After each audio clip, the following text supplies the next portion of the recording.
Have you ever just faked it? You're standing in a meeting or at a networking event, nodding like you're actually following the conversation. You've got that practiced, corporate-approved smile on your face. But inside, there's only one thought screaming, I don't understand this world anymore. Let's be real. It's not just fatigue. It's the realization that the world has moved on, and it didn't wait for you. It's the quiet, cold birth of the ultimate modern fear, the fear of being obsolete.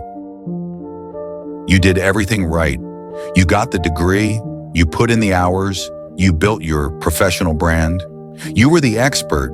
You were the go-to person in the room. And then the world shifted gears. The tech didn't just change, it mutated. Suddenly, the skills you spent a decade mastering aren't assets anymore. They're legacy systems. They're baggage. Look at your office today. It's not a workplace. It's a high-speed optimization lab. You're surrounded by kids, Gen Z, Alpha, who treat AI like a limb. They're talking about LLMs, prompt engineering, and automated workflows with a hunger in their eyes. They're not afraid of the machine replacing humans. They're excited to be the ones who flip the switch on your department. And what do? You start to go silent.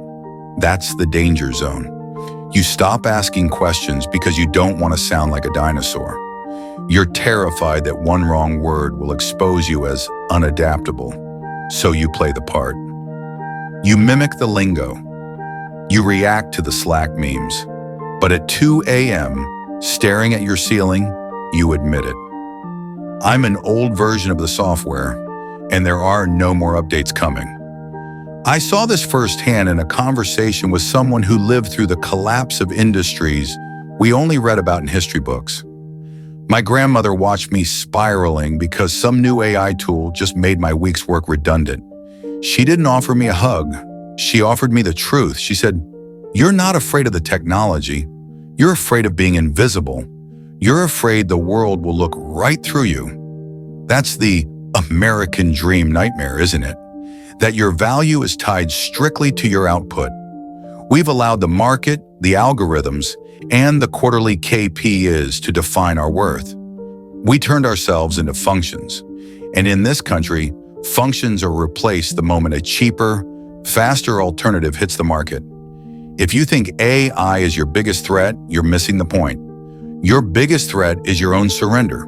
The world is going to get louder, faster, harder. It doesn't care about your years of service. It doesn't owe you a seat at the table.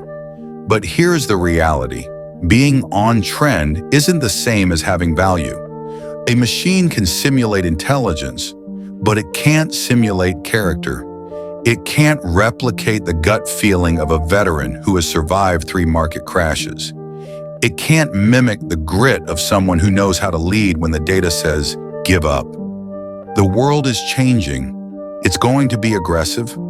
And yes, you will feel like an outsider. But being irrelevant to a system is not the same as being irrelevant to life. Your value isn't in your speed, it's in your perspective. It's in being human in a world that's becoming a simulation. This is Generation Stories.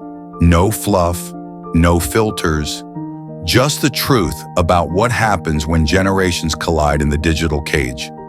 This is Generation Stories. Stories about those who are still here. Those who refuse to become just another function in the system.